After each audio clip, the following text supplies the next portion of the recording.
तो हेलो दोस्तों, कैसे हो आप सारे के सारे। आई थिंक सो आप सब लोग बढ़िया और मस्त हो। स्वागत है आप सभी का मेरी स्पाइस यूट्यूब चैनल, इसका नाम है स्मार्ट क्लासेस यूट्यूब चैनल।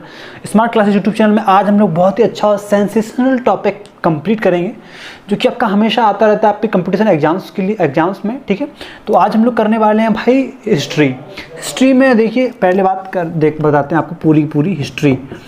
सर्वप्रथम हिस्ट्री की बात अगर करिए तो हिस्ट्री कितने प्रकार की होती है। हिस्ट्री मुख्य रूप से 3 प्रकार की होती है। हिस्ट्री कितने भागों में डिवाइडेड है, एक काम करता हूँ शुद्ध हिंदी में आप लोगों से वार्तालाप करता हूँ। ठीक है, तो आज हम लोग आज का जो हमारा टॉपिक है उसके बारे में धीरे धीरे जानेंगे। उसको हम लोग सबसे पहले जानते हैं इतिहास के बारे में। ठीक है, इतिहास जो है वो 3 भागों में विभाजित है भाई। कितने भागों में विभाजित है भाई? 3 भागों में। ठीक है, history is divide into 3 parts. Okay, पहला पार्ट जो आपका है वो है प्राचीन इतिहास। पहला जो आपका भाग है वो है आपका प्राचीन इतिहास। दूसरे नंबर पे आपका आता है मध्यकालीन इतिहास।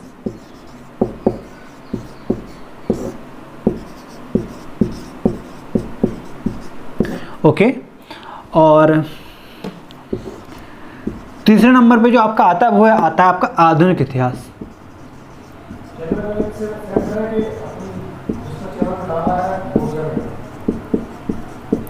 ओके, तो यहाँ पे आपको क्लियरली मैंने मेंशन कराया है। मैंने आपको क्या बताया कि इतिहास जो है वो आपका 3 भागों में विभाजित होता है। यहाँ पे मेन रूप से हमें 3 भाग देखने को मिलते हैं इतिहास के। ठीक है, सब बात समझ में आ रही है आपको? प्राचीन इतिहास, मध्यकालीन इतिहास और आधुनिक इतिहास। ठीक है, तो प्राचीन इतिहास हम लोग आज कंप्लीट नहीं करेंगे। हम लोग बात करेंगे आज किसकी?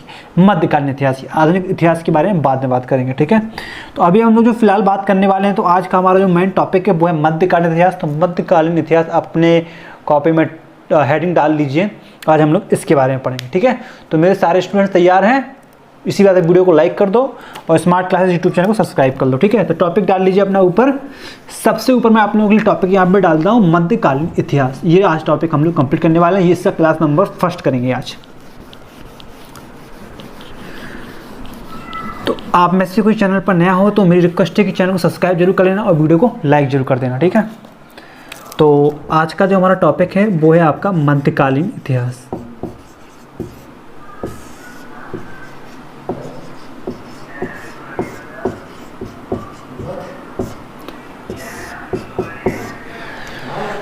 तो मध्यकालीन इतिहास हमारा आज का टॉपिक है और इसमें आज हम लोग स्टार्ट करेंगे आपका कहाँ से? आज हम लोग यहाँ पे स्टार्ट करेंगे 712 से। 712 ईस्वी से हम लोग स्टार्ट करेंगे शासन को, जब मोहम्मद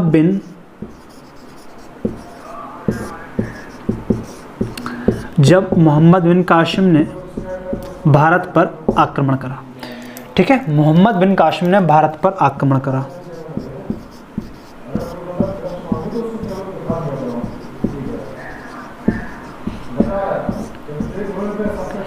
तो यहाँ पे आप देख सकते हो कि 712 ईस्वी से हम लोग स्टार्ट कर रहे हैं शासन को। तो 712 ईस्वी में क्या हुआ था? मोहम्मद बिन कासिम जो है उसने भारत पर आक्रमण किया था भाई। ठीक है, तो सबसे पहले भारत पर आक्रमण किसने करा? तो उसका राइट आंसर होगा मोहम्मद बिन कासिम ने। ठीक है, उसके बाद आगे बढ़ते हैं। ठीक है, इसके बाद होता क्या है? मेन रूप की जो स्टोरी आपकी मध्यकालीन इतिहास की जो शुरू होती है वो होती है आपकी गजनवी से।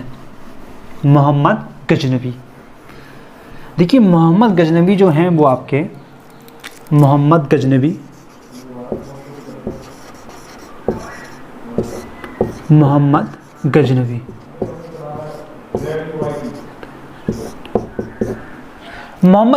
हेडिंग डाल लीजिए। तो सबसे शक्तिशाली राजा का सबसे पहला बंदा जो था, तो इनके बारे में सबसे फेमस बात आपको बताता हूँ कि इन्होंने क्या करा। तो भाई देखो, 17 बार भारत पर आक्रमण किया। 17 बार भारत पर आक्रमण किया, समझ गए? 17 बार भारत पर आक्रमण किया। ये देखिए सबसे इंपॉर्टेंट बात हो जाती है कि भाई देखो बंदे ने कितनी बार आक्रमण किया यार, समझ लो। और इसका सबसे जो फेमस इसके जो पॉइंट्स हैं वो मैं आपको यहाँ पे दिखा रहा हूँ। ये आपके जो है, जो मैं 1 2 3 आपको दिखा रहा हूँ, ये आपके पॉइंट्स। ठीक है, समझ गए आप? 17 बार भारत पर आक्रमण किया और सबसे फेमस जो आक्रमण इसका जो था वो 1025 ईस्वी में हुआ था। 1025 ईस्वी में सोमनाथ के मंदिर पर इसने आक्रमण किया। 1025 ईस्वी में सोमनाथ मंदिर पर आक्रमण किया,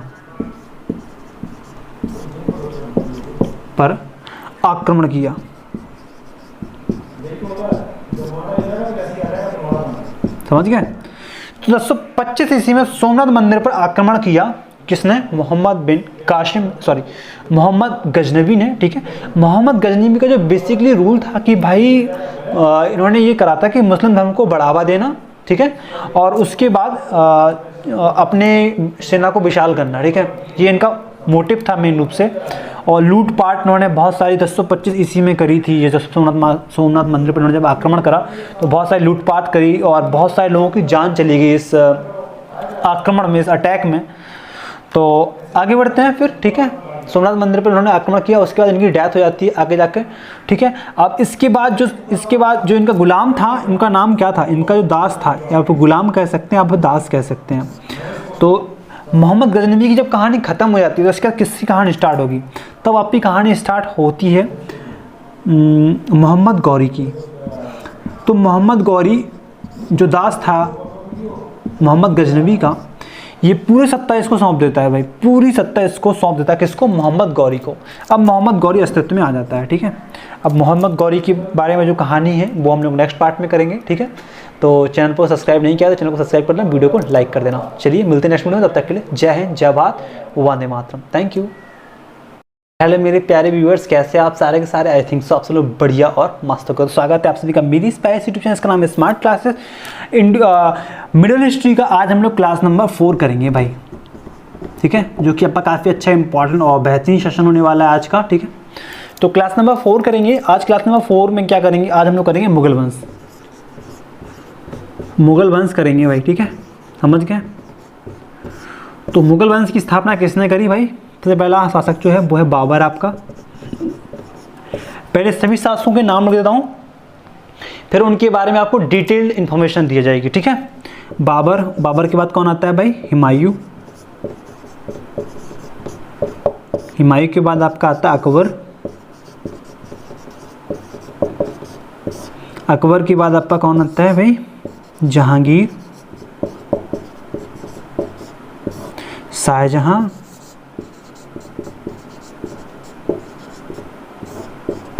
और औरंगजेब, ठीक है।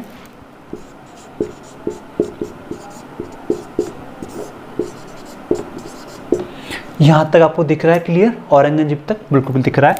देखिए बाबर, मुगल वंश की स्थापना कब हुई? तो 1526 में इसकी स्थापना हुई, ठीक है। किसने करी भाई? बाबर ने करी। बाबर ने क्या करा? 1526 ईस्वी में पानीपत का प्रथम युद्ध लड़ा। किसके साथ? इब्राहिम लोदी के साथ, और उसको परास्त कर दिया। इब्राहिम लोदी के बारे में मैं आपको बता चुका हूँ, लोदी वंश का अंतिम शासक था, उसका नाम था इब्राहिम लोदी। तो पानीपत का जो प्रथम युद्ध हुआ वो कब हुआ भाई? 1526 ईस्वी में हुआ ये। और किस किस के बीच में हुआ था? तो ये हुआ था, ये जो युद्ध हुआ था वो आपका हुआ था इब्राहिम लोदी वर्सेस बाबर, ठीक है। तो इसमें विजयी कौन रहा? विक्ट्री किसकी हुई? बाबर की विक्ट्री हुई, ठीक है। और ये आपके हट गए इब्राहिम लोदी। तो लोदी वंश का पतन हो गया और मुगल वंश की स्थापना हो गई। और इसमें ये भी क्वेश्चन आता है बहुत ही इंपॉर्टेंट कि भाई ये बताइए कि बाबर ने जीत कैसे हासिल करी? तो बाबर ने तोप का इस्तेमाल किया था। He is the first person who have used तोप, ठीक है। तो तोप का पहला इस्तेमाल करने वाला शासक कौन था? तो वो था आपका बाबर, ठीक है। ये बात आपको याद रखनी। बाबर ने अपनी आत्मकथा भी लिखी है, जो कि आपके तुर्की भाषा में लिखी है, ठीक है। बाबर ने जो अपनी आत्मकथा लिखी है वो किस भाषा में लिखी है? तुर्की भाषा में लिखी है, समझ गए आप? तुर्की भाषा में लिखी है। और यहाँ पे अगर आगे बात करें तो इन्होंने भी अपनी लिखी है आत्मकथा। केवल 2 शासक ऐसे हैं मुगल वंश के जिन्होंने अपनी आत्मकथा स्वयं लिखी है, तो वो है आपका जहांगीर और पहला है आपका बाबर और दूसरा है आपका जहांगीर, ठीक है। दोनों तुर्की भाषा में ये अपनी आत्मकथाएं लिखी हैं, ठीक है, आत्मकथा। जबकि अगर मुगल वंश की ऑफिशियल लैंग्वेज की बात अगर करिए तो वो है आपकी फारसी, ठीक है। तो इनकी अगर जो इनकी शाही भाषा थी, जिन्हें हम कह सकते हैं ऑफिशियल लैंग्वेज, तो मुगलों की ऑफिशियल जो लैंग्वेज थी वो क्या थी? फारसी थी, ठीक है। तो यहाँ पर हमने बाबर के बारे में बहुत सारी चीज़ें जानी। तो बाबर 1526 में उन्होंने पानीपत का युद्ध लड़ा। उसके बाद 1527 में उन्होंने खानवा का युद्ध लड़ा, चंदेरी का युद्ध लड़ा, घाघरा का युद्ध लड़ा, ठीक है, ये सब लड़ाई में ये सभी में विजयी रहे, ठीक है, बहुत ही पावरफुल शासक था भाई। तो 1530 में इनकी डेथ हो जाती है आखिरकार, 1530 ईस्वी में इनकी डेथ हो जाती है। उसके बाद शासनकाल किसका शुरू हो जाता है? हुमायूं का शुरू हो जाता है, ठीक है। तो अब जानेंगे हुमायूं के बारे में। भाई हुमायूं कौन था? तो हुमायूं के बारे में कहा जाता है कि यह ज्योतिष में बहुत ही ज़्यादा विश्वास रखते थे भाई। ज्योतिष में सबसे ज़्यादा विश्वास अगर कोई रखता था तो वो कौन था भाई? वो था आपका हुमायूं। हुमायूं के बारे में कहा जाता है कि ज्योतिषी में इतना विश्वास रखते थे कि यह एक सप्ताह में जो 7 डेज होते हैं, 7 डेज होते हैं एक वीक में, तो एक वीक में जो 7 डेज होते हैं, ये 7 प्रकार के अलग अलग रंग के कपड़े पहना करते थे। ये इनके ज्योतिषी के द्वारा ये बताई गई ये चीज़ कि अगर उन्होंने ज्योतिष ने बता दिया कि अगर आपको सोमवार को अगर आप निकलें तो आपको लाल रंग पहनना है, एग्जाम्पल मैं समझा रहा हूँ आपको, ठीक है। मंगलवार को उन्होंने बता दिया कि आपको इस दिन हरा पहनना है, ठीक है, ऐसा कुछ हो गया। तो इनके डे फिक्स रहते थे कि इस दिन ये कलर का ड्रेस पहनेंगे और उस दिन ये कलर का ड्रेस पहनेंगे, ठीक है। तो ये ज्योतिषी में बहुत ज़्यादा विश्वास रखते थे, इसलिए ये उसी के आधार पर चलते थे। इन्होंने एक लाइब्रेरी की स्थापना करी थी, संग्रहालय की, और उसी संग्रहालय की सीढ़ियों से गिर के इनकी डेथ हो जाती है, ठीक है। उसी संग्रहालय के सीढ़ियों से गिर के इनकी डेथ हो जाती है। किसकी? हुमायूं की। हुमायूं की जो डेथ हो जाती है तो फिर आते हैं आपके शासनकाल में अकबर, ठीक है। एक बीच छोटा सा एक पार्ट है, बिलग्राम का युद्ध आपको याद होगा, शायद नहीं याद है तो मैं याद दिला दूं। बिलग्राम का युद्ध कब हुआ था भाई? ये देख लीजिए पहले तो। ये हुआ था 1540 में, ठीक है। 1540 में युद्ध हुआ था। ये किस किस के बीच में? शेरशाह सूरी वर्सेस हुमायूं, ठीक है। तो इसमें हुमायूं जी हार गए थे और फिर शासनकाल के लिए थोड़ा देर के लिए बन जाते हैं, शासन में आ जाते हैं आपके शेरशाह सूरी जी, ठीक है, थोड़ी देर के शासनकाल के लिए, ठीक है। उसके बाद आते हैं हमारे अकबर, जिनका जन्म 1542 ईस्वी में अमरकोट में हुआ था, और 1556 में इन्होंने पानीपत का द्वितीय युद्ध लड़ा, जिसमें ये विजयी रहे, जो कि आपका अकबर और हेमू के बीच में हुआ था, पानीपत का द्वितीय युद्ध, ठीक है। अकबर की जब डेथ हो जाती है तो फिर आते हैं आपके जहांगीर, जिनको हम लोग जहांगीर जो है, जहांगीर का अर्थ क्या होता है? विश्व विजेता, ठीक है, जहांगीर का अर्थ होता है भाई। लेकिन ये कला में बहुत ही निपुण थे, ठीक है। विश्व विजेता तो नहीं रह पाए, लेकिन ये कला में काफ़ी ज़्यादा माहिर थे, ठीक है। आर्ट का इन्हें काफ़ी तगड़ा नॉलेज था भाई, ठीक है। अब बात कर लेते हैं शाहजहाँ के बारे में। तो शाहजहाँ के बारे में आप सब जानते हैं कि भाई लाल किला हो जाए, ताजमहल हो जाए, या फिर कोई भी एक बड़ा मॉन्यूमेंट हो जाए, तो सब किसने बनवाए हैं? ये आपके शाहजहाँ ने बनवाए हैं, ठीक है। मोती मस्जिद से लेके सब चीज़ें शाहजहाँ ने बनवाई हैं। इसके बाद आपके आते हैं लास्ट में ये औरंगजेब, ठीक है। औरंगजेब के बारे में कहा जाता है कि ये सबसे खतरनाक, खूंखार और भयानक शासक था, ठीक है। तो औरंगजेब के बारे में अगर हम लोग बात करेंगे यहाँ पे, तो इसने पता म्यूजिक पे बैन लगा दिया था भाई। इसने कहा कि हम भाई संगीत को अलाउ नहीं करेंगे, इस पे इसने लगा दिया बैन, समझ गए? म्यूजिक पे इसने बैन लगा दिया था, समझ गए? औरंगजेब ने दास प्रथा को फिर से इन्होंने आरंभ करा, ठीक है। और उस बाकी सब कहानियाँ आप इनके बारे में जानते होंगे। अब बात कर लेते हैं सबसे अंतिम शासक की। तो मुगल वंश का अंतिम शासक कौन था? तो बहादुर शाह जफर जो थे वो मुगल वंश के अंतिम शासक थे, ठीक है। तो यहाँ तक सारी की सारी डिटेल्स आप लोगों को कैसी लगी, और मध्यकालीन इतिहास का ये जो पार्ट था, जो मैंने बहुत ही जल्दी तरीके से निपटाया, ताकि आप लोगों को एक रफ़ आइडिया हो जाए मिडियल हिस्ट्री के बारे में, ठीक है। तो आप लोगों को ये क्लास कैसी लगी, एक बार लाइक और कमेंट करके मेरे को बता देना, ठीक है। कुछ नया सीखे हो यहाँ से, इस चैनल के माध्यम से, या मैंने कुछ आपको सिखा पाया हो इतनी देर में, इतनी बड़ी क्लास में, तो आप एक बार वीडियो को लाइक जरूर कर देना, और चैनल पर नए हो सब्सक्राइब करके बेल नोटिफिकेशन को ऑन जरूर कर लेना, ताकि मेरे आने वाले सारे के सारे वीडियो आप लोगों तक पहुँच पाएँ। तो बहुत ही ज़बरदस्त, शानदार और बढ़िया क्लास होने वाली है। जल्द ही एक नए टॉपिक के साथ आपसे मिलते हैं। तब तक के लिए जय हिंद, जय भारत, वंदे मातरम। Thank you. तो हेलो दोस्तों, कैसे हो आप सारे के सारे? आई थिंक आप सब बढ़िया और मस्त हो। स्वागत है आप सभी का मेरी स्पाइस यूट्यूब चैनल, इसका नाम है smart classes YouTube channel. Smart classes YouTube channel में आज हम लोग बहुत ही अच्छा और सेंसेशनल टॉपिक कंप्लीट करेंगे, जो कि आपका हमेशा आता रहता है आपके कंपटीशन एग्जाम्स में, ठीक है। तो आज हम लोग करने वाले हैं भाई हिस्ट्री में। देखिए पहले बताते हैं आपको पूरी हिस्ट्री।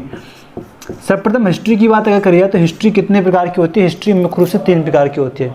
हिस्ट्री कितने भागों में डिवाइडेड है? एक काम करो, शुद्ध हिंदी में आप लोगों से वार्तालाप करता हूँ, ठीक है। तो आज हम लोग, आज का जो हमारा टॉपिक है उसके बारे में धीरे धीरे जानेंगे। उसको हम लोग सबसे पहले जानते हैं इतिहास के बारे में, ठीक है।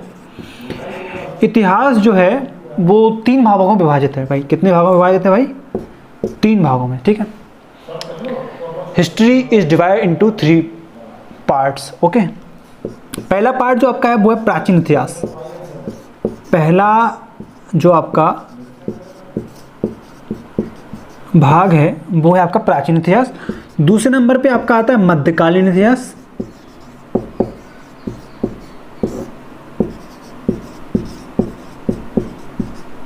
ओके, और तीसरे नंबर पे जो आपका आता है वो है आता है आपका आधुनिक इतिहास।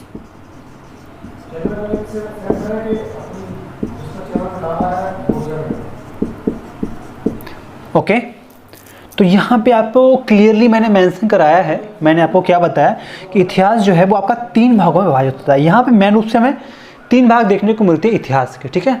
तो बात समझ में आ रही है आपको? प्राचीन इतिहास, मध्यकालीन इतिहास और आधुनिक इतिहास, ठीक है। तो प्राचीन इतिहास हम लोग आज कंप्लीट नहीं करेंगे, हम लोग बात करेंगे आज किसकी? मध्यकालीन इतिहास की। आधुनिक इतिहास के बारे में बाद में बात करेंगे, ठीक है। तो अभी हम लोग जो फिलहाल बात करने वाले हैं, तो आज का हमारा जो मेन टॉपिक है वो है मध्यकालीन इतिहास। तो मध्यकालीन इतिहास अपने कॉपी में हेडिंग डाल लीजिए, आज हम लोग इसके बारे में पढ़ेंगे, ठीक है। तो मेरे सारे स्टूडेंट्स तैयार हैं? इसी बात वीडियो को लाइक कर दो और स्मार्ट क्लासेस यूट्यूब चैनल को सब्सक्राइब कर दो, ठीक है। तो टॉपिक डाल लीजिए अपना ऊपर। सबसे ऊपर मैं आप लोगों के लिए टॉपिक यहाँ पे डालता हूँ मध्यकालीन इतिहास। ये आज टॉपिक हम लोग कंप्लीट करने वाले हैं। ये इसका क्लास नंबर 1 करेंगे आज। तो आप में से कोई चैनल पर नया हो तो मेरी रिक्वेस्ट है कि चैनल को सब्सक्राइब जरूर कर लेना और वीडियो को लाइक जरूर कर देना, ठीक है। तो आज का जो हमारा टॉपिक है वो है आपका मध्यकालीन इतिहास।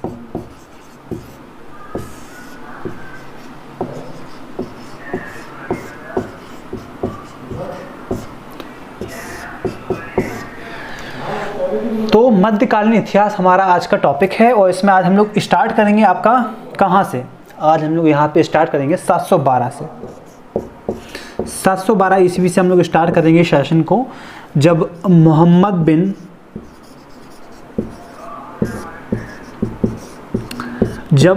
बिन कासिम ने भारत पर आक्रमण करा, ठीक है। मोहम्मद बिन कासिम ने भारत पर आक्रमण करा।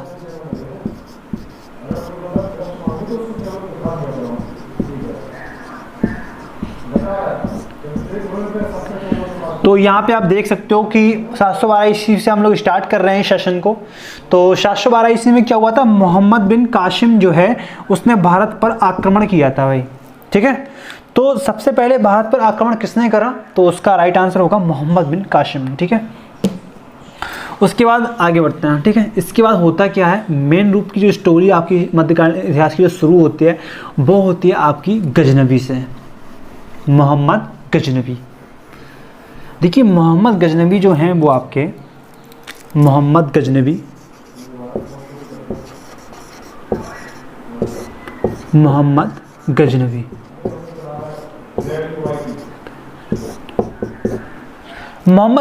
हेडिंग डाल लीजिए। तो सबसे शक्तिशाली राजा का सबसे पहला बंदा जो था, तो इनके बारे में सबसे फेमस बात आपको बताता हूँ कि इन्होंने क्या करा।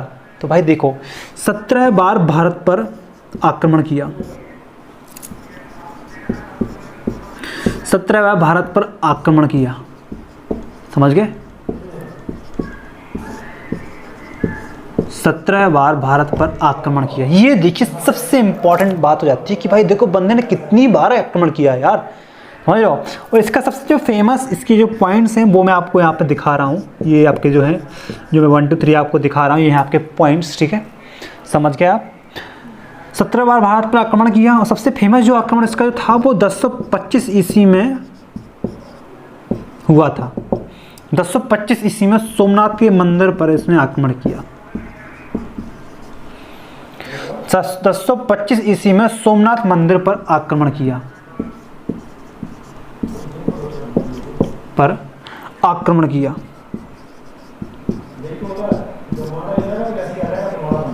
समझ गए? तो 1025 ईस्वी में सोमनाथ मंदिर पर आक्रमण किया किसने? मोहम्मद बिन कासिम, सॉरी मोहम्मद गजनवी ने, ठीक है। मोहम्मद गजनवी का जो बेसिकली रूल था कि भाई इन्होंने ये करा था कि मुस्लिम धर्म को बढ़ावा देना, ठीक है, और उसके बाद अपने सेना को विशाल करना, ठीक है। ये इनका मोटिव था मेन रूप से। और लूटपाट इन्होंने बहुत सारी 1025 ईस्वी में करी थी। ये जब सोमनाथ मंदिर पर इन्होंने जब आक्रमण करा तो बहुत सारी लूटपाट करी और बहुत सारे लोगों की जान चली गई इस आक्रमण में, इस अटैक में। तो आगे बढ़ते हैं फिर, ठीक है। सोमनाथ मंदिर पर उन्होंने आक्रमण किया, उसके बाद इनकी डेथ हो जाती है आगे जाकर, ठीक है। अब इसके बाद जो इनका गुलाम था, इनका नाम क्या था? इनका जो दास था, या आप गुलाम कह सकते हैं, आप दास कह सकते हैं। तो मोहम्मद गजनवी की जब कहानी ख़त्म हो जाती है तो इसके बाद किसकी कहानी स्टार्ट होगी? तब आपकी कहानी स्टार्ट होती है मोहम्मद गौरी की। तो मोहम्मद गौरी जो दास था मोहम्मद गजनवी का, ये पूरी सत्ता इसको सौंप देता है भाई, पूरी सत्ता इसको सौंप देता है। किसको? मोहम्मद गौरी को। अब मोहम्मद गौरी अस्तित्व में आ जाता है, ठीक है। अब मोहम्मद गौरी के बारे में जो कहानी है वो हम लोग नेक्स्ट पार्ट में करेंगे, ठीक है। तो चैनल को सब्सक्राइब नहीं किया तो चैनल को सब्सक्राइब कर लेना, वीडियो को लाइक कर देना। चलिए मिलते हैं नेक्स्ट वीडियो में, तब तक के लिए जय हिंद, जय भारत, वंदे मातरम। Thank you. तो हेलो दोस्तों, कैसे आप सारे तो welcome back to the channel. I hope you are absolutely fine. तो स्वागत है आप सभी का मेरी स्पेशल चैनल, इसका नाम है स्मार्ट क्लासेस। स्मार्ट क्लासेस में हम लोग मिडिल हिस्ट्री का क्लास नंबर 2 करेंगे, जो कि काफ़ी अच्छा इंपॉर्टेंट होने वाला है आप सभी स्टूडेंट्स के लिए। इससे पहले हम लोग पार्ट 1 कंप्लीट कर चुके हैं। अगर आप लोगों ने वो नहीं देखा है, link in the description, you can check out that class, okay. तो आगे बढ़ते हैं। अब मेरे प्यारे दोस्तों, आज हम लोग कंप्लीट करेंगे आगे का पोर्सन। जैसा कि मैंने आपको बताया था कि पिछली बार की जो कहानी थी वो मैंने उसके दास मोहम्मद गजनवी के जो दास थे मोहम्मद गौरी, उनके ऊपर छोड़ी थी वो कहानी। अब मोहम्मद गौरी से आज की कहानी स्टार्ट करेंगे, ठीक है। तो इसी बात पे ठोको लाइक, ओके। आगे बढ़ते हैं। तो आज हम लोग बात करेंगे मोहम्मद गौरी के बारे में। तो मोहम्मद गौरी जो थे, मोहम्मद गौरी और पृथ्वीराज चौहान के बीच में 2 बहुत ही महान युद्ध हुए हैं, जिन्हें हम तराइन का युद्ध बोलते हैं। तराइन का प्रथम युद्ध, ओके, जो कि आपका 1191 ईस्वी में हुआ था। समझ गए मेरे प्यारे दोस्तों? क्लियर है? क्लियर ही होगा, ठीक है। तराइन का प्रथम युद्ध, जिसमें कौन विजयी रहा भाई? इसमें रहा आपका पृथ्वीराज चौहान चौहान विजयी रहे। समझ गए? ये युद्ध कब हुआ था? 1191 में हुआ था, तराइन का प्रथम युद्ध, जो कि पृथ्वीराज चौहान और मोहम्मद गौरी के बीच में हुआ था, ठीक है। तो मोहम्मद गौरी हार गया था और पृथ्वीराज चौहान इसमें जीत गए थे। अब बात करते हैं, तो फिर क्या हुआ कि मोहम्मद गौरी को बहुत बुरा लगा, भाई ये भाग गया अपनी जान बचाने के लिए। लेकिन मोहम्मद गौरी ने फिर से अपनी सेना को एकत्रित करा। उसके बाद उन्होंने फिर तराइन का द्वितीय युद्ध लड़ा, ठीक है। तराइन का द्वितीय युद्ध, तराइन का द्वितीय युद्ध लड़ा, ठीक है। और तराइन का द्वितीय युद्ध जो हुआ उसमें कौन विजयी रहा, ये कब हुआ? तो ये 1192 ईस्वी में हुआ पहली बार, और इसमें मोहम्मद गौरी विजयी रहा। मोहम्मद गौरी विजयी रहा, ठीक है, विजयी रहे। समझ गए? तो मोहम्मद गौरी इसमें क्या हुआ? विजयी रहे, ठीक है। समझ गया? मोहम्मद गौरी का जो दास था, कौन दास था भाई? कुतुबुद्दीन ऐबक। कुतुबुद्दीन ऐबक दिख रहा है आपको? दिख रहा है, ठीक है। ये क्लियर है आपको?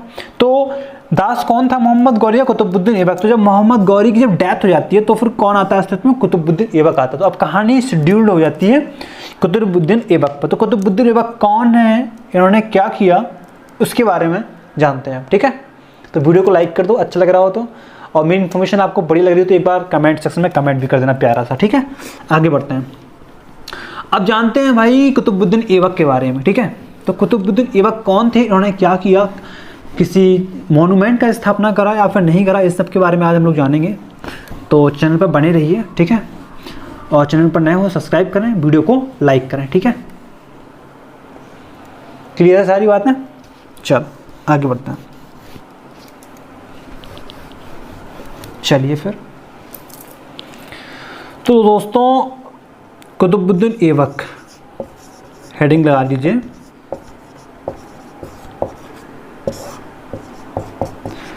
तो कुतुबुद्दीन ऐबक ने क्या किया आखिरकार भाई, गुलाम वंश की स्थापना करी इन्होंने, गुलाम वंश की स्थापना, समझ गए। तो पहला पॉइंट इनका ये है, कुतुबुद्दीन ऐबक क्या है, पहला पॉइंट ये है कि इन्होंने गुलाम वंश की स्थापना करी, कब करी, 1206 ईस्वी में, ठीक है, 1206 ईस्वी में इन्होंने गुलाम वंश की स्थापना करी, ठीक है। देखिए यहाँ पे आपका ये आ जाता है, ये आपका है दिल्ली सल्तनत। दिल्ली सल्तनत की स्थापना करने वाला जो पहला बंदा था वो था कुतुबुद्दीन ऐबक, इन्होंने गुलाम वंश की स्थापना करी 1206 ईस्वी में। अब इनके बारे में एक चीज़ और बता दूं कि उन्होंने कुब्बत उल इस्लाम,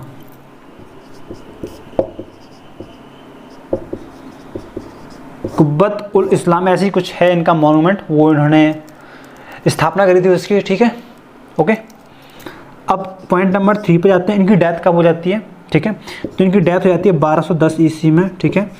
और इसके बाद शासन में कौन आरूढ़ हो जाता है, तो शासन पर कौन आसीन हो जाता है, तो इल्तुतमिश आ जाता है। इसके बाद आपका इल्तुतमिश से इनका क्या संबंध है, ये जिसका दास है या फिर कुछ और है, तो इल्तुतमिश जो आपका है वो कुतुबुद्दीन ऐबक का क्या दामाद है, ठीक है, ये क्या है, इसका दामाद है भाई, समझ गए। तो इल्तुतमिश का दामाद, इल्तुतमिश दामाद है किसका, कुतुबुद्दीन ऐबक का। अब इल्तुतमिश के ऊपर कहानी पूरी शिफ्ट हो जाती है, ठीक है। तो इल्तुतमिश जो है उसकी एक बहुत ही फेमस पुत्री थी जिसका नाम बच्चा बच्चा जानता है, क्या आप जानते हो, रजिया सुल्तान, प्रथम मुस्लिम शासिका, ठीक है। तो इल्तुतमिश की पुत्री का नाम क्या था, रजिया सुल्तान। तो हेडिंग डाल लीजिए रजिया सुल्तान। देखिए रजिया सुल्तान के बारे में बहुत सारी इंपॉर्टेंट बात आपको बताऊंगा। तो रजिया सुल्तान जो थी वो प्रथम मुस्लिम शासिका थी, प्रथम मुस्लिम शासिका। तो ऐसी मुस्लिम धर्म में जो सबसे पहली प्रथम मुस्लिम शासिका थी वो थी रजिया सुल्तान, ठीक है। Razia Sultan was the first lady who rule over the government, okay. तो यहाँ पे इंडिया का सबसे बड़ा ये पॉइंट हो जाता है कि प्रथम मुस्लिम शासिका थी हमारी रजिया सुल्तान। और इस रजिया सुल्तान के बाद अब क्या होता है वो सब हम जानेंगे नेक्स्ट वीडियो में। तो नेक्स्ट वीडियो को आप लोग इंतजार करना। तो मिलते हैं नेक्स्ट वीडियो में, तब तक के लिए थैंक यू। हेलो दोस्तों, कैसे आप सारे के सारे, तो स्वागत है आप सभी का मेरी स्पेस यूट्यूब चैनल, इसका नाम है स्मार्ट क्लासेस। स्मार्ट क्लासेस में आज हम लोग पढ़ने वाले हैं मिडिवल हिस्ट्री का class number 3। Class number 3 complete करने वाला है आज। मिडिवल हिस्ट्री का काफ़ी अच्छा इंटरेस्टिंग होने वाला है। जो कहानी हम लोग पहले छोड़ चुके थे उसको आज कंप्लीट करेंगे, ठीक है। तो आज बेसिकली हम लोग जानने वाले हैं किस वंश के और किस चीज़ के बारे में। तो आज हम लोग दिल्ली सल्तनत के बारे में पढ़ेंगे भाई, दिल्ली सल्तनत। दिल्ली सल्तनत की अगर बात किया तो इसमें टोटल वंश कितने हैं भाई, 5 वंश आते हैं भाई। क्लियर है यहाँ तक? हाँ, पहला आपका आता है गुलाम वंश, फिर आपका आता है खिलजी, गुलाम, खिलजी, तुगलक, सैयद,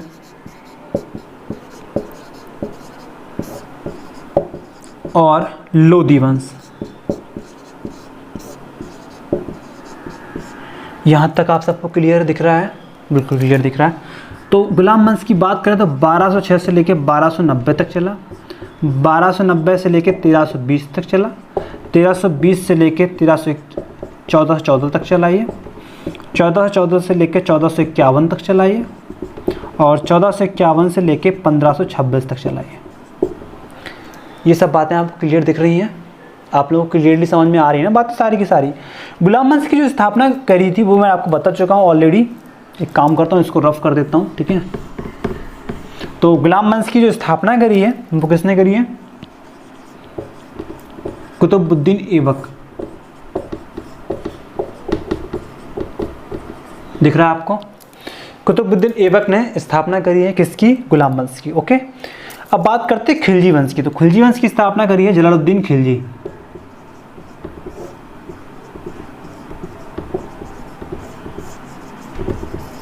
ये बात आपको क्लियर है। बात करिए तुगलक वंश की, तो इसकी खोज किसने करी? गयासुद्दीन तुगलक।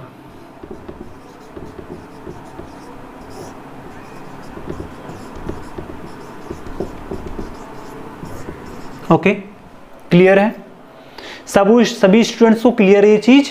गयासुद्दीन तुगलक, ठीक है। सैयद वंश की अगर बात करिए तो इसकी खोज किसने, इसकी स्थापना किसने करी? खिज्र खां। ओके, खिज्र खां, क्लियर है बच्चों। लोधी वंश की स्थापना किसने करी?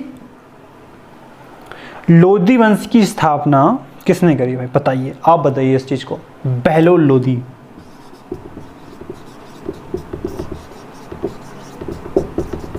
ये आपको दिख रही है चीज, बहलोल लोधी, बिल्कुल दिख रही है, मजा आ गया भाई। अब इस चार्ट को आप लोग स्क्रीनशॉट एक ले लीजिए, मैं साइड में हो जाता हूं भाई, आप स्क्रीनशॉट इसका ले सकते हो, ठीक है। तो बहुत ही इंपॉर्टेंट इंफॉर्मेशन मैंने यहाँ पे मेंशन करी है, आपको एक स्क्रीनशॉट तो इसका लेना ही होगा भाई, ठीक है। तो दिल्ली सल्तनत की अगर बात किया तो 5 वंश हमारे इंपॉर्टेंट है, गुलाम वंश, खिलजी, तुगलक, सैयद और लोधी। अब इसमें क्वेश्चंस बनते हैं क्या क्या? गुलाम वंश की स्थापना किसने करी? तो आपका राइट आंसर कुतुबुद्दीन ऐबक। खिलजी वंश की स्थापना किसने करी? जलालुद्दीन खिलजी। तुगलक वंश की स्थापना किसने करी? गयासुद्दीन तुगलक। सैयद वंश की स्थापना किसने करी? खिज्र खां। और लोधी वंश की स्थापना किसने करी? बहलोल लोधी। अब कभी कभी आपका जैसे अंतिम वंश ही है, अंतिम वंश है लोधी वंश, तो लोधी वंश का अंतिम शासक कौन था? तो कभी कभी ये भी क्वेश्चन आता है, तो वो है इसका राइट आंसर इब्राहिम लोधी। इब्राहिम लोधी, ठीक है। और गुलाम वंश की स्थापना मैंने बताया था, कुतुबुद्दीन ऐबक के बाद कौन आता है? आपका आता है इल्तुतमिश। इल्तुतमिश का रजिया सुल्तान का बलबन आता है। उसके बाद आपका जलालुद्दीन खिलजी आते हैं। इसमें सबसे ज़्यादा लंबा शासनकाल चला किस वंश का? ये भी क्वेश्चन एक बार आया था कि सबसे ज़्यादा लंबा शासनकाल किस वंश का चला? तो तुगलक वंश का आप यहाँ पे कैलकुलेट कर पाओगे कि भाई यहाँ पर आपका 94 ईयर्स का शासनकाल चला है तुगलक वंश का। इंडिविजुअली इकलौता ऐसा वंश है, ऐसा डायनेस्टी है जिसने 94 ईयर्स तक शासन करा, ठीक है। ये बात आपको समझ में आ रही है ना सारे स्टूडेंट्स को, ठीक है, सब बच्चों को समझ में आना चाहिए। उसके बाद बात करते हैं सैयद खां, सैयद वंश की। तो सैयद वंश की स्थापना किसने करी? खिज्र खां ने करी, जो कि काफ़ी बढ़िया चीज़ है ये। और लोधी वंश अंतिम वंश आपका आ जाता है, लोधी वंश। तो लोधी वंश आपका अंतिम वंश है। लोधी वंश की स्थापना, इसकी स्थापना कब हुई? तो 1451 से लेके 1526 तक ये चला टोटल। और बहलोल लोधी ने इसकी स्थापना करी, और इसका अंतिम जो शासक था वो था इब्राहिम लोधी। इब्राहिम लोधी को युद्ध में हराकर ही बाबर ने मुगल वंश की स्थापना करी थी। उसके बारे में हम लोग नेक्स्ट वीडियो में जानेंगे। तब तक के लिए आप लोगों ने इस वीडियो को पूरा अंत तक देखा और पूरा ज्ञान अर्जित करा। आई थिंक सो आप लोगों को बहुत कुछ यहाँ से सीखने को मिला होगा। कुछ भी जरा सी चीज़ भी आपको यहाँ से सीखने को मिली हो तो इस वीडियो को लाइक कर देना और चैनल पर नए हो सब्सक्राइब कर देना। मिलते हैं नेक्स्ट वीडियो में, तब तक के लिए जय हिंद, जय भारत, वंदे मातरम। Thank you. तो हेलो दोस्तों, कैसे आप सारे तो welcome back to the channel. I hope you are absolutely fine. तो स्वागत है आप सभी का मेरी स्पेशल चैनल, इसका नाम है स्मार्ट क्लासेस। स्मार्ट क्लासेस में आप लोग मिडिल हिस्ट्री का क्लास नंबर 2 करेंगे, जो कि काफ़ी अच्छा इंपॉर्टेंट होने वाला है आप सभी स्टूडेंट्स के लिए। इससे पहले हम लोग पार्ट 1 कंप्लीट कर चुके हैं। अगर आप लोगों को नहीं देखा है, link in the description, you can check out that class. Okay, तो आगे बढ़ते हैं। अब मेरे प्यारे दोस्तों, आज हम लोग कंप्लीट करेंगे आगे का पोर्सन। जैसा कि मैंने आपको बताया था कि पिछली बार की जो कहानी थी वो मैंने उसके दास मोहम्मद गजनवी के जो दास थे, मोहम्मद गौरी, उनके ऊपर छोड़ी थी वो कहानी। अब मोहम्मद गौरी से आज की कहानी स्टार्ट करेंगे, ठीक है। तो इसी बात पे ठोको लाइक। ओके, आगे बढ़ते हैं। तो आज हम लोग बात करेंगे मोहम्मद गौरी के बारे में। तो मोहम्मद गौरी जो थे, मोहम्मद गौरी और पृथ्वीराज चौहान के बीच में 2 बहुत ही महान युद्ध हुए हैं, जिन्हें हम तराइन का युद्ध बोलते हैं। तराइन का प्रथम युद्ध, ओके, जो कि आपका 1191 ईस्वी में हुआ था। समझ गए मेरे प्यारे दोस्तों? क्लियर है? क्लियर ही होगा, ठीक है। तराइन का प्रथम युद्ध, जिसमें कौन विजयी रहा भाई? इसमें रहा आपका पृथ्वीराज चौहान चौहान विजयी रहे। समझ गए? ये युद्ध कब हुआ था? 1191 में हुआ था, तराइन का प्रथम युद्ध, जो कि पृथ्वीराज चौहान और मोहम्मद गौरी के बीच में हुआ था, ठीक है। तो मोहम्मद गौरी हार गया था और पृथ्वीराज चौहान इसमें जीत गए थे। अब बात करते हैं, तो फिर क्या हुआ कि मोहम्मद गौरी को बहुत बुरा लगा, भाई ये भाग गया अपनी जान बचाने के लिए। लेकिन मोहम्मद गौरी ने फिर से अपनी सेना को एकत्रित करा। उसके बाद उन्होंने फिर तराइन का द्वितीय युद्ध लड़ा, ठीक है। तराइन का द्वितीय युद्ध, तराइन का द्वितीय युद्ध लड़ा, ठीक है। और त्रायन का द्वितीय युद्ध जो हुआ उसमें कौन विजयी रहा, ये कब हुआ, तो ये 1192 ईस्वी में हुआ पहली बात, और इसमें मोहम्मद गौरी विजयी रहा, मोहम्मद गौरी विजयी रहा, ठीक है, विजयी रहे, समझ गए। तो मोहम्मद गौरी इसमें क्या हुआ, विजयी रहे, ठीक है, समझ गया। मोहम्मद गौरी का जो दास था, कौन दास था भाई, कुतुबुद्दीन ऐबक, कुतुबुद्दीन ऐबक, दिख रहा है आपको, दिख रहा है, ठीक है, ये क्लियर है आपको। तो दास कौन था, मोहम्मद गौरी या कुतुबुद्दीन ऐबक। तो जब मोहम्मद गौरी की जब डेथ हो जाती है तो फिर कौन आता है अस्तित्व में, कुतुबुद्दीन ऐबक आता है। तो अब कहानी शेड्यूल्ड हो जाती है कुतुबुद्दीन ऐबक पर। तो कुतुबुद्दीन ऐबक कौन है, इन्होंने क्या किया, उसके बारे में जानते हैं, ठीक है। तो वीडियो को लाइक कर दो अच्छा लग रहा हो तो, और मेरी इन्फॉर्मेशन आपको बड़ी लग रही हो तो एक बार कमेंट सेक्शन में कमेंट भी कर देना प्यारा सा, ठीक है। आगे बढ़ते हैं, अब जानते हैं भाई कुतुबुद्दीन ऐबक के बारे में, ठीक है। तो कुतुबुद्दीन ऐबक कौन थे, इन्होंने क्या किया, किसी मोनूमेंट का स्थापना करा या फिर नहीं करा, इस सब के बारे में आज हम लोग जानेंगे। तो चैनल पर बने रहिए, ठीक है, और चैनल पर नए हो सब्सक्राइब करें, वीडियो को लाइक करें, ठीक है। क्लियर है सारी बातें, चल आगे बढ़ते हैं। चलिए फिर, तो दोस्तों कुतुबुद्दीन ऐबक हेडिंग लगा लीजिए।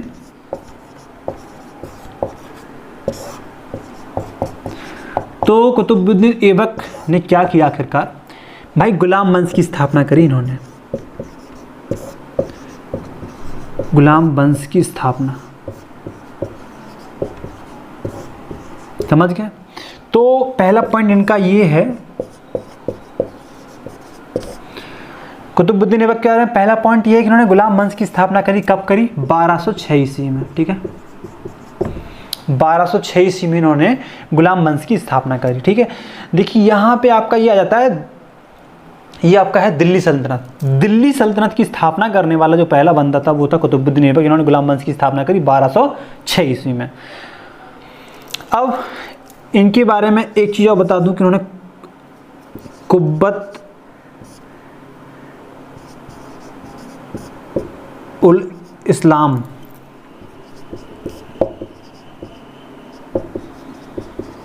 कुब्बत उल इस्लाम ऐसी कुछ है इनका मोनूमेंट, वो इन्होंने स्थापना करी थी उसकी, ठीक है, ओके। अब पॉइंट नंबर 3 पे जाते हैं, इनकी डेथ कब हो जाती है, ठीक है। तो इनकी डेथ हो जाती है 1210 ईस्वी में, ठीक है।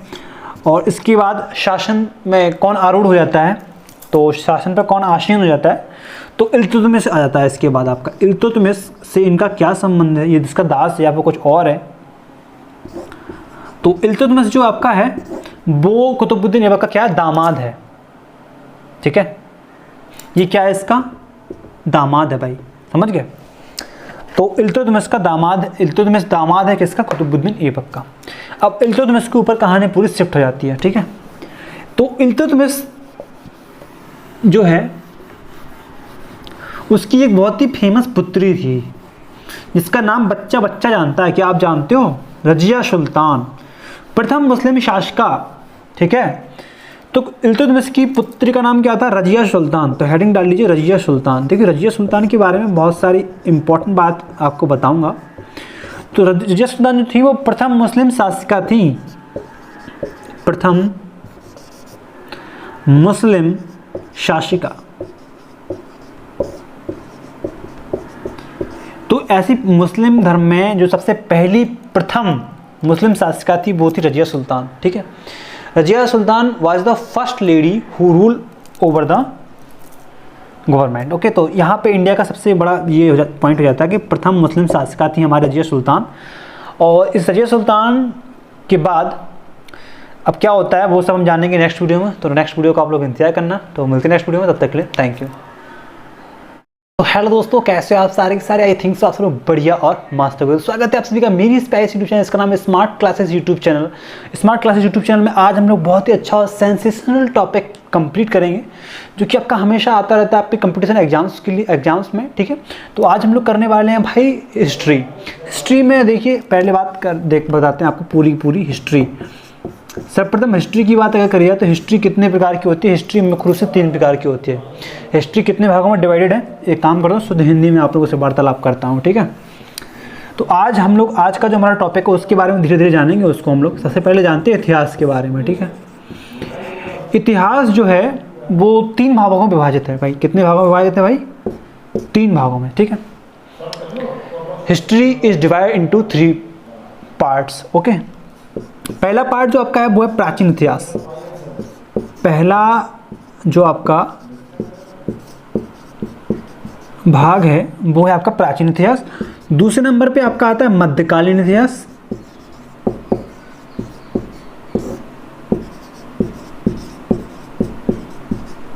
ओके, और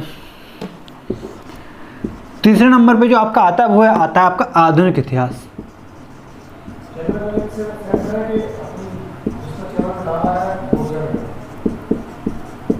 ओके, तो यहाँ पे आपको क्लियरली मैंने मेंशन कराया है, मैंने आपको क्या बताया कि इतिहास जो है वो आपका 3 भागों में विभाजित होता है। यहाँ पे मेन रूप से हमें 3 भाग देखने को मिलते हैं इतिहास के, ठीक है। तो बात समझ में आ रही है आपको? प्राचीन इतिहास, मध्यकालीन इतिहास और आधुनिक इतिहास, ठीक है। तो प्राचीन इतिहास हम लोग आज कंप्लीट नहीं करेंगे, हम लोग बात करेंगे आज किसकी? मध्यकालीन इतिहास की। आधुनिक इतिहास के बारे में बाद में बात करेंगे, ठीक है। तो अभी हम लोग जो फिलहाल बात करने वाले हैं, तो आज का हमारा जो मेन टॉपिक है वो है मध्यकालीन इतिहास। तो मध्यकालीन इतिहास अपने कॉपी में हेडिंग डाल लीजिए, आज हम लोग इसके बारे में पढ़ेंगे, ठीक है। तो मेरे सारे स्टूडेंट्स तैयार हैं? इसी बात वीडियो को लाइक कर दो और स्मार्ट क्लासेस यूट्यूब चैनल को सब्सक्राइब कर लो, ठीक है। तो टॉपिक डाल लीजिए अपना ऊपर। सबसे ऊपर मैं आप लोगों के लिए टॉपिक यहाँ पे डालता हूँ मध्यकालीन इतिहास। ये आज टॉपिक हम लोग कंप्लीट करने वाले हैं। ये इसका क्लास नंबर 1 करेंगे आज। तो आप में से कोई चैनल पर नया हो तो मेरी रिक्वेस्ट है कि चैनल को सब्सक्राइब जरूर कर लेना और वीडियो को लाइक जरूर कर देना, ठीक है। तो आज का जो हमारा टॉपिक है वो है आपका मध्यकालीन इतिहास।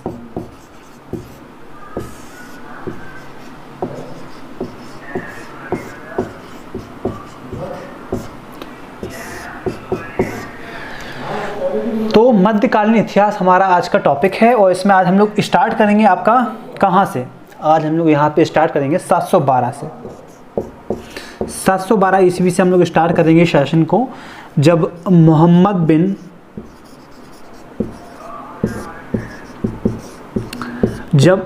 बिन कासिम ने भारत पर आक्रमण करा, ठीक है। मोहम्मद बिन कासिम ने भारत पर आक्रमण करा।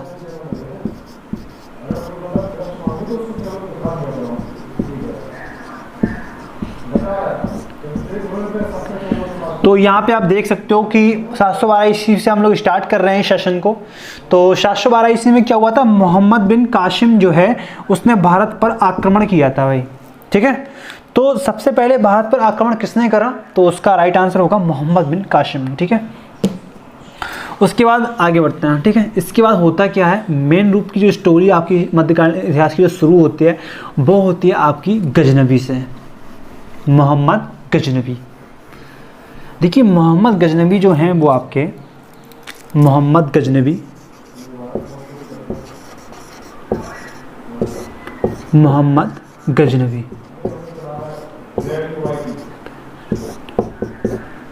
मोहम्मद गजनवी हेडिंग डाल लीजिए। तो सबसे शक्तिशाली राजा का सबसे पहला बंदा जो था, तो इनके बारे में सबसे फेमस बात आपको बताता हूँ कि इन्होंने क्या करा। तो भाई देखो, 17 बार भारत पर आक्रमण किया, 17 बार भारत पर आक्रमण किया, समझ गए? 17 बार भारत पर आक्रमण किया। ये देखिए सबसे इंपॉर्टेंट बात हो जाती है कि भाई देखो बंदे ने कितनी बार आक्रमण किया यार, समझ लो। और इसका सबसे जो फेमस इसके जो पॉइंट्स हैं वो मैं आपको यहाँ पे दिखा रहा हूँ। ये आपके जो है, जो मैं 1 2 3 आपको दिखा रहा हूँ, ये हैं आपके पॉइंट्स, ठीक है। समझ गए आप? 17 बार भारत पर आक्रमण किया और सबसे फेमस जो आक्रमण इसका जो था वो 1025 ईस्वी में हुआ था। 1025 ईस्वी में सोमनाथ के मंदिर पर इसने आक्रमण किया। 1025 ईस्वी में सोमनाथ मंदिर पर आक्रमण किया,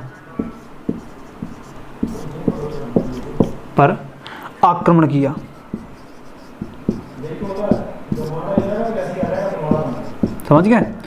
तो 1025 ईस्वी में सोमनाथ मंदिर पर आक्रमण किया किसने? मोहम्मद बिन कासिम, सॉरी मोहम्मद गजनवी ने, ठीक है। मोहम्मद गजनवी का जो बेसिकली रूल था कि भाई इन्होंने ये करा था कि मुस्लिम धर्म को बढ़ावा देना, ठीक है, और उसके बाद अपने सेना को विशाल करना, ठीक है। ये इनका मोटिव था मेन रूप से। और लूटपाट इन्होंने बहुत सारी 1025 ईस्वी में करी थी। ये जब सोमनाथ मंदिर पर इन्होंने जब आक्रमण करा तो बहुत सारी लूटपाट करी और बहुत सारे लोगों की जान चली गई इस आक्रमण में, इस अटैक में। तो आगे बढ़ते हैं फिर, ठीक है। सोमनाथ मंदिर पर इन्होंने आक्रमण किया, उसके बाद इनकी डेथ हो जाती है आगे जाकर, ठीक है। अब इसके बाद जो इनका गुलाम था, इनका नाम क्या था? इनका जो दास था, या आप गुलाम कह सकते हैं, आप दास कह सकते हैं। तो मोहम्मद गजनवी की जब कहानी ख़त्म हो जाती है तो उसके बाद किसकी कहानी स्टार्ट होगी? तब आपकी कहानी स्टार्ट होती है मोहम्मद गौरी की। तो मोहम्मद गौरी जो दास था मोहम्मद गजनवी का, ये पूरी सत्ता इसको सौंप देता है भाई, पूरी सत्ता इसको सौंप देता है। किसको? मोहम्मद गौरी को। अब मोहम्मद गौरी अस्तित्व में आ जाता है, ठीक है। अब मोहम्मद गौरी के बारे में जो कहानी है वो हम लोग नेक्स्ट पार्ट में करेंगे, ठीक है। तो चैनल को सब्सक्राइब नहीं किया तो चैनल को सब्सक्राइब कर लेना, वीडियो को लाइक कर देना। चलिए मिलते हैं नेक्स्ट वीडियो में, तब तक के लिए जय हिंद, जय भारत, वंदे मातरम। Thank you. तो हेलो दोस्तों, कैसे हो आप सारे के सारे? आई थिंक सो आप सब बढ़िया और मस्त हो। स्वागत है आप सभी का मेरी स्पाइस यूट्यूब चैनल, इसका नाम है smart classes YouTube channel. Smart classes YouTube channel में आज हम लोग बहुत ही अच्छा और सेंसेशनल टॉपिक कंप्लीट करेंगे, जो कि आपका हमेशा आता रहता है आपके कंपटीशन एग्जाम्स के लिए, एग्जाम्स में, ठीक है। तो आज हम लोग करने वाले हैं भाई हिस्ट्री में। देखिए पहले बताते हैं आपको पूरी हिस्ट्री। सर्वप्रथम हिस्ट्री की बात अगर करिए तो हिस्ट्री कितने प्रकार की होती है? हिस्ट्री मुख्य रूप से 3 प्रकार की होती है। हिस्ट्री कितने भागों में डिवाइडेड है? एक काम करता हूँ, शुद्ध हिंदी में आप लोगों से वार्तालाप करता हूँ, ठीक है। तो आज का जो हमारा टॉपिक है उसके बारे में धीरे धीरे जानेंगे। उसको हम लोग सबसे पहले जानते हैं इतिहास के बारे में, ठीक है। इतिहास जो है वो 3 भागों में विभाजित है भाई। कितने भागों में विभाजित है भाई? 3 भागों में, ठीक है। History is divided into 3 parts, okay. पहला पार्ट जो आपका है वो है प्राचीन इतिहास। पहला जो आपका भाग है वो है आपका प्राचीन इतिहास। दूसरे नंबर पे आपका आता है मध्यकालीन इतिहास।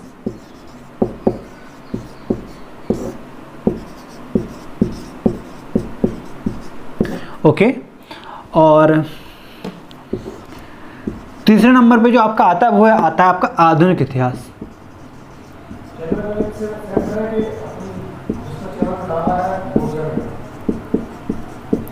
ओके, तो यहाँ पे आपको क्लियरली मैंने मेंशन कराया है, मैंने आपको क्या बताया कि इतिहास जो है वो आपका 3 भागों में विभाजित होता है। यहाँ पे मेन रूप से हमें 3 भाग देखने को मिलते हैं इतिहास के, ठीक है। तो बात समझ में आ रही है आपको? प्राचीन इतिहास, मध्यकालीन इतिहास और आधुनिक इतिहास, ठीक है। तो प्राचीन इतिहास हम लोग आज कंप्लीट नहीं करेंगे, हम लोग बात करेंगे आज किसकी? मध्यकालीन इतिहास की। आधुनिक इतिहास के बारे में बाद में बात करेंगे, ठीक है। तो अभी हम लोग जो फिलहाल बात करने वाले हैं, तो आज का हमारा जो मेन टॉपिक है वो है मध्यकालीन इतिहास। तो मध्यकालीन इतिहास अपने कॉपी में हेडिंग डाल लीजिए, आज हम लोग इसके बारे में पढ़ेंगे, ठीक है। तो मेरे सारे स्टूडेंट्स तैयार हैं? इसी बात वीडियो को लाइक कर दो और स्मार्ट क्लासेस यूट्यूब चैनल को सब्सक्राइब कर लो, ठीक है। तो टॉपिक डाल लीजिए अपना ऊपर। सबसे ऊपर मैं आप लोगों के लिए टॉपिक यहाँ पे डालता हूँ मध्यकालीन इतिहास। ये आज टॉपिक हम लोग कंप्लीट करने वाले हैं। ये इसका क्लास नंबर 1 करेंगे आज। तो आप में से कोई चैनल पर नया हो तो मेरी रिक्वेस्ट है कि चैनल को सब्सक्राइब जरूर कर लेना और वीडियो को लाइक जरूर कर देना, ठीक है। तो आज का जो हमारा टॉपिक है वो है आपका मध्यकालीन इतिहास।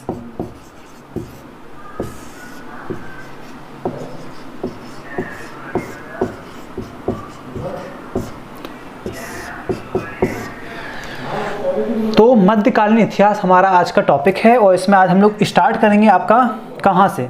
आज हम लोग यहाँ पे स्टार्ट करेंगे 712 से। 712 ईस्वी से हम लोग स्टार्ट करेंगे शासन को, जब मोहम्मद बिन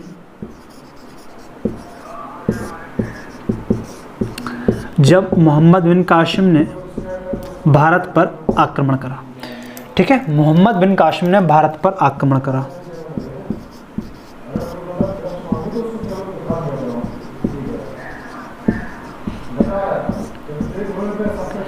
तो यहाँ पे आप देख सकते हो कि 712 ईस्वी से हम लोग स्टार्ट कर रहे हैं शासन को। तो 712 ईस्वी में क्या हुआ था? मोहम्मद बिन कासिम जो है उसने भारत पर आक्रमण किया था भाई, ठीक है। तो सबसे पहले भारत पर आक्रमण किसने करा? तो उसका राइट आंसर होगा मोहम्मद बिन कासिम ने, ठीक है। उसके बाद आगे बढ़ते हैं, ठीक है। इसके बाद होता क्या है, मेन रूप की जो स्टोरी आपकी मध्यकालीन इतिहास की जो शुरू होती है वो होती है आपकी गजनवी से, मोहम्मद गजनवी। देखिए मोहम्मद गजनवी जो हैं वो आपके मोहम्मद गजनवी, मोहम्मद गजनवी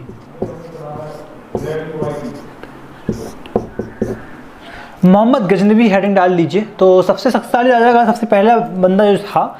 तो इनके बारे में सबसे फेमस बात आपको बताता हूँ कि इन्होंने क्या करा। तो भाई देखो 17 बार भारत पर आक्रमण किया,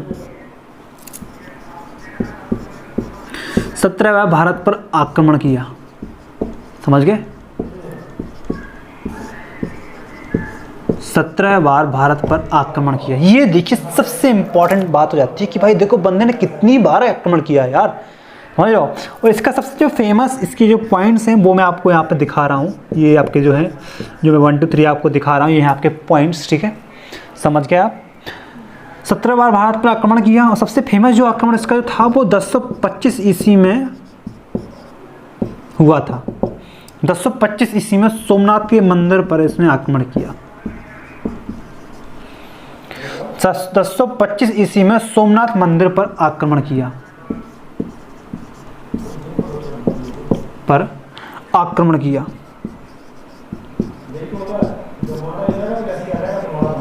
समझ गए। तो 1025 ईस्वी में सोमनाथ मंदिर पर आक्रमण किया किसने, मोहम्मद गजनवी ने, ठीक है। मोहम्मद गजनवी का जो बेसिकली रूल था कि भाई इन्होंने ये करा था कि मुस्लिम धर्म को बढ़ावा देना, ठीक है, और उसके बाद अपने सेना को विशाल करना, ठीक है, ये इनका मोटिव था मेन रूप से।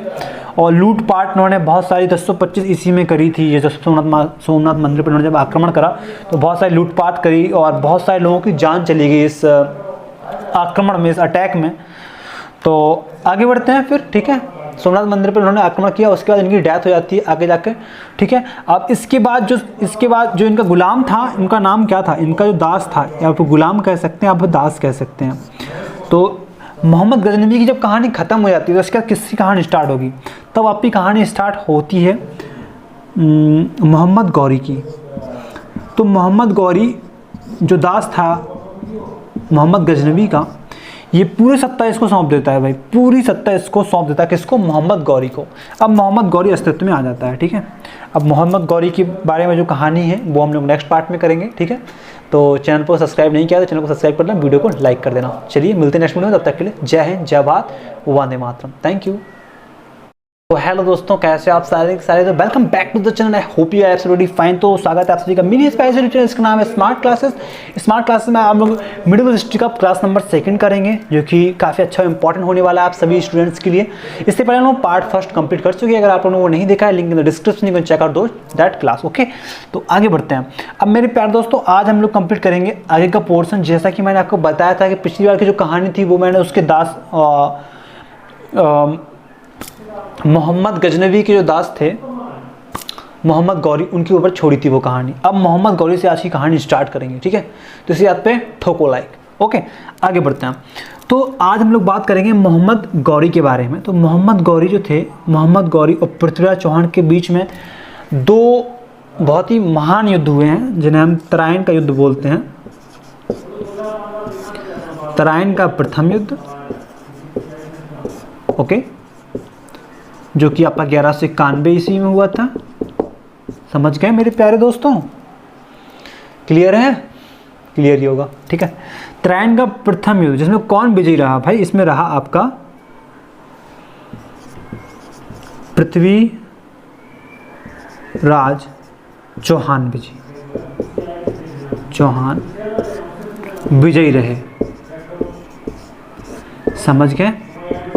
ये युद्ध कब हुआ था, 1191 में हुआ था, तराइन का प्रथम युद्ध, जो कि पृथ्वीराज चौहान और मोहम्मद गौरी के बीच में हुआ था, ठीक है। तो मोहम्मद गौरी हार गया था और पृथ्वीराज चौहान इसमें जीत गए थे। अब बात करते हैं, तो फिर क्या हुआ कि मोहम्मद गौरी को बहुत बुरा लगा, भाई ये भाग गया अपनी जान बचाने के लिए। लेकिन मोहम्मद गौरी ने फिर से अपनी सेना को एकत्रित करा। उसके बाद उन्होंने फिर तराइन का द्वितीय युद्ध लड़ा, ठीक है। तराइन का द्वितीय युद्ध,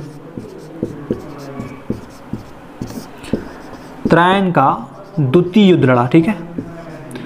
और त्रायन का द्वितीय युद्ध जो हुआ उसमें कौन विजयी रहा, ये कब हुआ, तो ये 1192 ईस्वी में हुआ, पहली बात। और इसमें मोहम्मद गौरी विजयी रहा,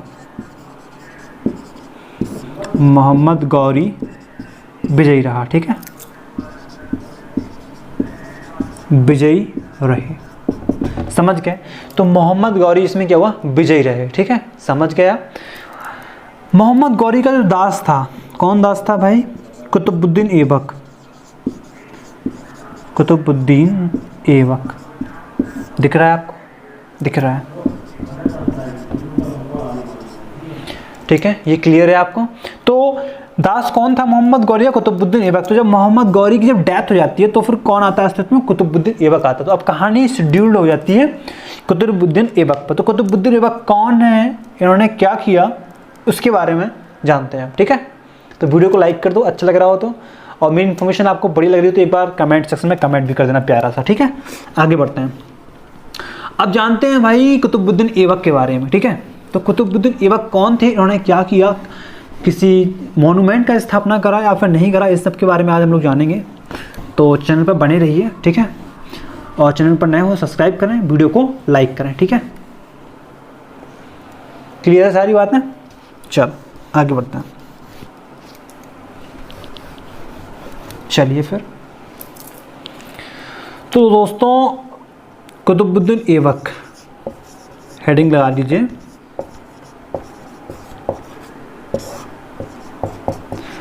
तो कुतुबुद्दीन ऐबक ने क्या किया आखिरकार, भाई गुलाम वंश की स्थापना करी इन्होंने, गुलाम वंश की स्थापना, समझ गए। तो पहला पॉइंट इनका ये है, कुतुबुद्दीन ऐबक क्या है, पहला पॉइंट ये है कि इन्होंने गुलाम वंश की स्थापना करी, कब करी, 1206 ईस्वी में, ठीक है, 1206 ईस्वी में इन्होंने गुलाम वंश की स्थापना करी, ठीक है। देखिए यहाँ पे आपका ये आ जाता है, ये आपका है दिल्ली सल्तनत। दिल्ली सल्तनत की स्थापना करने वाला जो पहला बंदा था वो था कुतुबुद्दीन ऐबक, इन्होंने गुलाम वंश की स्थापना करी 1206 ईस्वी में। अब इनके बारे में एक चीज़ और बता दूं कि उन्होंने कुब्बत उल इस्लाम,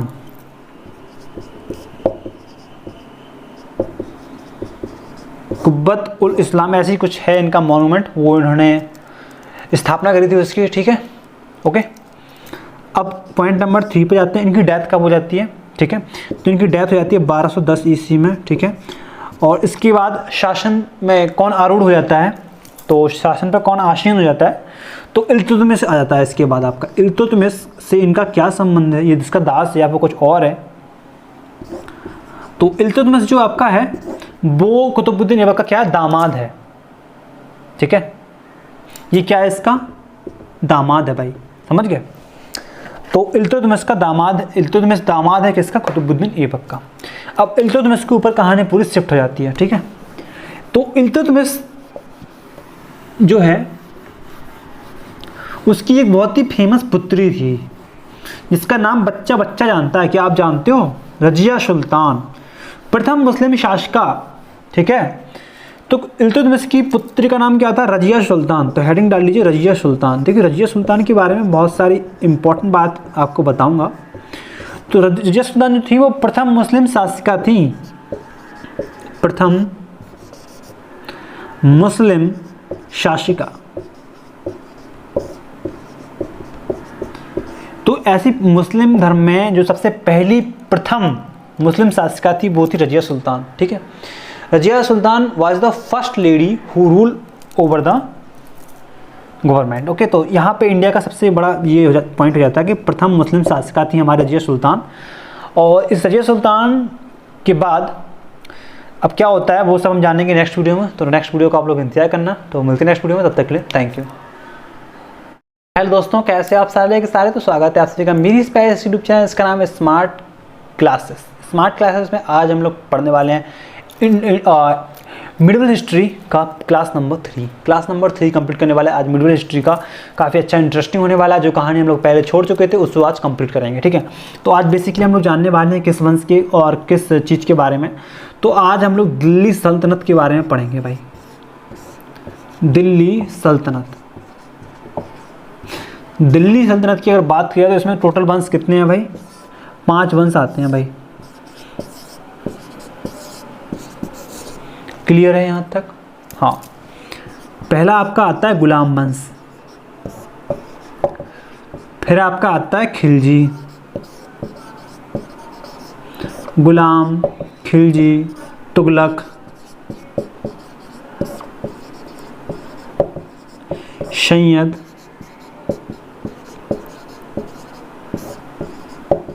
और लोदी वंश।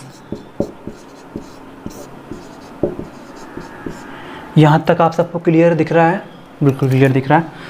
तो गुलाम वंश की बात करें तो 1206 से लेकर 1290 तक चला, 1290 से लेकर 1320 तक चला, 1320 से लेकर 1414 तक चला ये, 1414 से लेकर 1451 तक चला ये, और 1451 से लेकर 1526 तक चला ये सब बातें आपको क्लियर दिख रही हैं?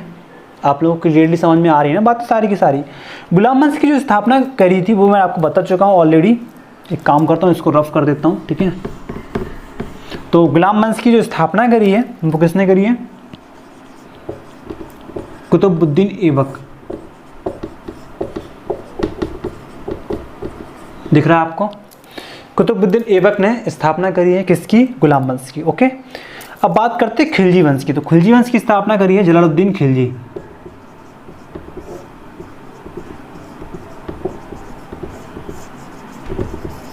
ये बात आपको क्लियर है? बात करिए तुगलक वंश की, तो इसकी खोज किसने करी? गयासुद्दीन तुगलक।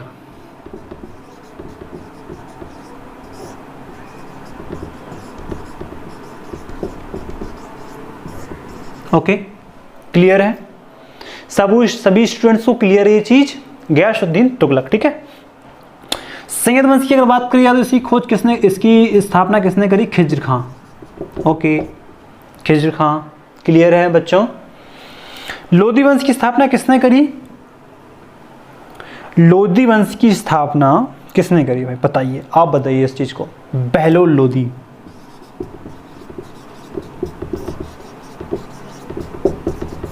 ये आपको दिख रही है चीज? बहलोल लोदी बिल्कुल दिख रही है, मजा आ गया भाई। अब इस चार्ट को आप लोग स्क्रीनशॉट एक ले लीजिए, मैं साइड में हो जाता हूं भाई, आप स्क्रीनशॉट इसका ले सकते हो, ठीक है? तो बहुत ही इंपॉर्टेंट इन्फॉर्मेशन मैंने यहाँ पे मेंशन करी है, आपको एक स्क्रीनशॉट तो इसका लेना ही होगा भाई, ठीक है? तो दिल्ली सल्तनत की अगर बात किया तो 5 वंश हमारे इंपॉर्टेंट है, गुलाम वंश, खिलजी, तुगलक, सैयद और लोदी। अब इसमें क्वेश्चंस बनते हैं क्या क्या? गुलाम वंश की स्थापना किसने करी? तो आपका राइट आंसर कुतुबुद्दीन ऐबक। खिलजी वंश की स्थापना किसने करी? जलालुद्दीन खिलजी। तुगलक वंश की स्थापना किसने करी? गयासुद्दीन तुगलक। सैयद वंश की स्थापना किसने करी? खिज्र खां। और लोदी वंश की स्थापना किसने करी? बहलोल लोदी। अब कभी कभी आपका जैसे अंतिम वंश ही है, अंतिम वंश है लोदी वंश, तो लोदी वंश का अंतिम शासक कौन था? तो कभी कभी ये भी क्वेश्चन आता है, तो वो है इसका राइट आंसर इब्राहिम लोदी। इब्राहिम लोदी, ठीक है? और गुलाम वंश की स्थापना मैंने बताया था कुतुबुद्दीन ऐबक के बाद कौन आता है? आपका आता है इल्तुतमिश। इल्तुतमिश का रजिया सुल्तान का बलबन आता है। उसके बाद आपका जलालुद्दीन खिलजी आते हैं। इसमें सबसे ज़्यादा लंबा शासनकाल चला किस वंश का? ये भी क्वेश्चन एक बार आया था कि सबसे ज़्यादा लंबा शासनकाल किस वंश का चला? तो तुगलक वंश का आप यहाँ पे कैलकुलेट कर पाओगे कि भाई यहाँ पर आपका 94 ईयर्स का शासनकाल चला है तुगलक वंश का। इंडिविजुअली इकलौता ऐसा वंश है, ऐसा डायनेस्टी है जिसने 94 ईयर्स तक शासन करा, ठीक है? ये बात आपको समझ में आ रही है ना सारे स्टूडेंट्स को? ठीक है, सब बच्चों को समझ में आना चाहिए। उसके बाद बात करते हैं सैयद खां, सैयद वंश की। तो सैयद वंश की स्थापना किसने करी? खिज्र खां ने करी, जो कि काफ़ी बढ़िया चीज़ है ये। और लोदी वंश अंतिम वंश आपका आ जाता है। लोदी वंश, तो लोदी वंश आपका अंतिम वंश है। लोदी वंश की स्थापना, इसकी स्थापना कब हुई?